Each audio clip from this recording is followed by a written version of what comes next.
The saddest days are met. The saddest days are met.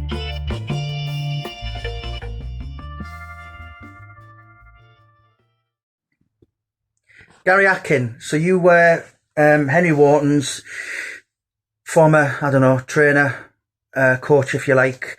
I've just sat and listened to an absolutely riveting interview. I think we've done something like 1 hour, 40 minutes. I went on a bit, you mean? Duke Mackenzie's got 20 pages in this book. I think you'll eclipse that. Do you know what? I'm just in awe. Some of the stories you give me. Mickey Duff, who was he, for those who don't know? Mickey Duff, the biggest promoter for me in my time involved in boxing. He was massive. Even as kids, we knew who Mickey Duff was because there wasn't as many. There's a lot of promoters about now, but he was huge. And to meet him, when the first time we met him, we were like meeting boxing royalty. You know? You obviously there's a lot on the media, a lot of press. I think he gets a lot of bad press. Certainly since I've walked in the story and met all the characters. He was certainly unique. He was certainly a one-off one, wasn't he? It was a one-off, but I've nothing but good things to say about Mickey. And you don't understand the bad things when, you know, so many people, I'm not going to name names, but, you know, people have said, look, I'm not going to speak to you, blah, blah, blah. I don't want to speak ill of the dead. But I can't invent things by saying he was a bad person. You know, I've heard rumours and what have you, but he was always good to me, my family, always polite and generous. And even all the boxers we were involved with, he was a great bloke. So I interviewed Henry Wharton at the start of this year, and he actually at one point had like tears in his eyes. He's so loving towards... Henry loved him. And he was good to you, wasn't he? I mean, you know, Henry, British, Commonwealth, European, just fell short. Obviously, it was a shame he was in an era with Ben Eubank. There's some great fighters about, yeah. I think probably Henry Wharton's the greatest fighter to never win a British title. He's certainly up there. Him and Bomber Graham. Yeah, maybe Ryan Rhodes is up there. Kevin Mitchell, you know, he's certainly in that we're not going to stop now. Yeah. He's in that category. I was a huge Henry Wharton fan and I met him. Lovely, lovely man. But he really did, like, so good for Henry's career, didn't he? I think so. I mean, he took Henry, look where he had 3 world title fights. But Henry did it himself. Obviously, he had to be able to perform. But Mickey were great. He picked him up from going to the ABA finals. 89. Saw the huge fan base he had. He looked the part. He could fight. And he holds himself great. He was handsome as well. Yeah, good looking. He makes you sick, doesn't he? Makes me sick. Yeah. But yeah, do you know what? Do you know what you know, obviously Nick Manners, so he said, when he was in Nick started in his career in a prison cell reading boxing news, and he said, you know what, I want to be a boxer. I want to have that guy with the forehead and the glasses promoting me, and I want to have that ref, Mickey Van. And he went and did it. And you know, Duke Mackenzie said to me, he said, if you weren't anybody unless Mickey Duff was in charge of you back in that day. He was the man. I mean, from me growing up in the 60s, early 70s, anything to do with boxing, Mickey Duff were there. Funny man. It's like I say, it's hard for me to think of any bad points, but people do. But I had a lot of time for Mickey. Yeah.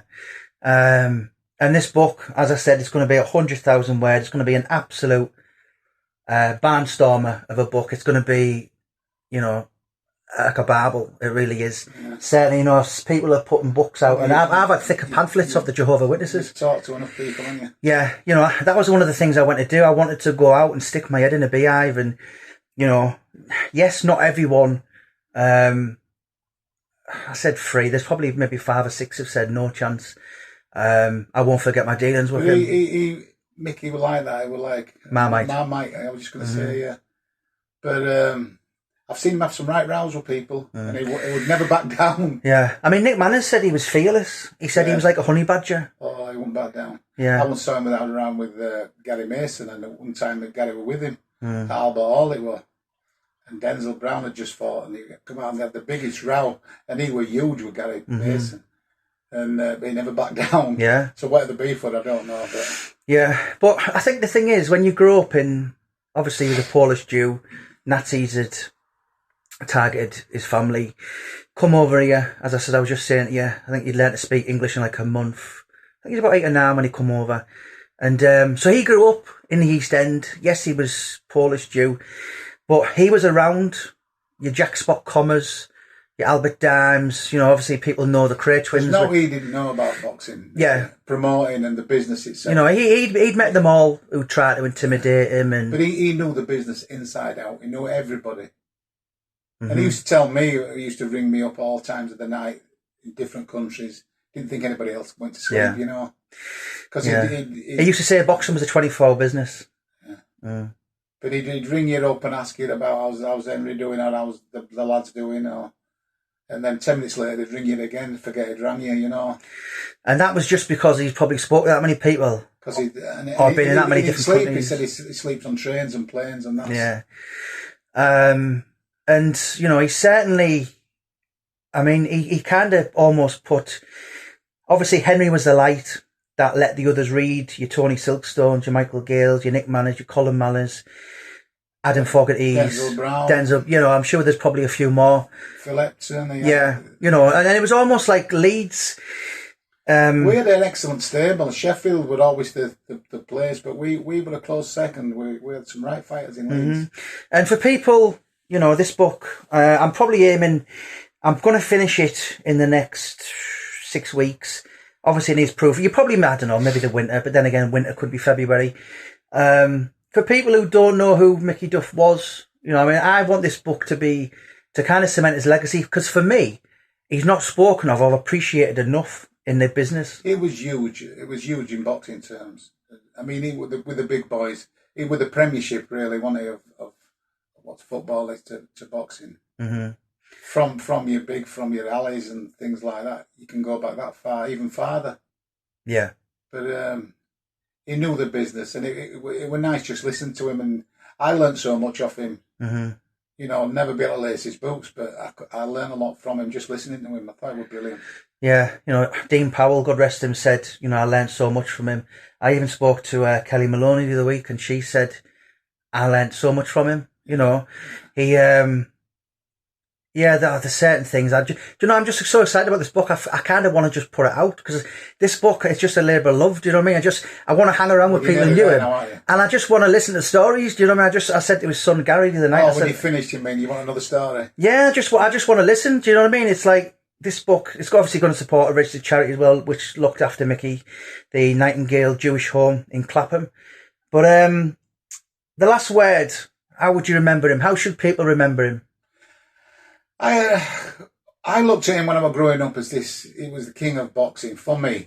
The godfather of British boxing. The godfather then. Yeah. He was, but I become a friend of his, you know, and I'm thinking, how can I, this lad from Leeds, you know, become a friend of Mickey Duff's? Mm. But I did, and we used to stay in contact, see him at all the shows, he'd come to training camp. I just thought he were good, and he were good for the fighters, and I can't say not bad about him, to be honest with you. Yeah. No, it's been an absolute pleasure. Thank you so much. I'm telling you guys, like, seriously, so this book, The Little Big Man, the clue's in the name. Although he wasn't as small as people think. No, he wasn't. So I started this book thinking he was 5'5", 5'6". No, he wasn't. So he was at least 5'9". So Gary, his son, said to me 5'10". I thought he was taller than that, yeah.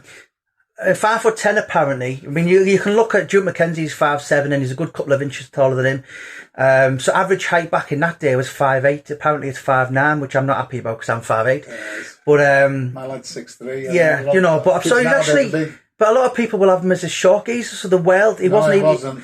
And if I'd have knew that at the start, I probably would have not even changed. I would have called it a different name. But we'll go for the Little Big Man because, you know, he was a giant among a world of that Neanderthal world, if you like, testosterone. And, you know, but as I said, when this book comes out, I was a little bit disappointed with his biography, which was done by Bob Mee. Nothing against Bob Mee, but I wanted to know about the man. You know, his book is it's all about Jack Dempsey and Rocky Marciano, and when he put his hands on him, and, you know, Rocky Marciano manhandled him and he didn't care. So, this book, I want to, you know, about the character, the man who, of course, was Monique Prager. So thank you so much, mate. Thank you so much for your pleasure. time. And I tell you what, you've got one hell of a book in you when the time comes. Cheers, Jamie. The sunniest days are met.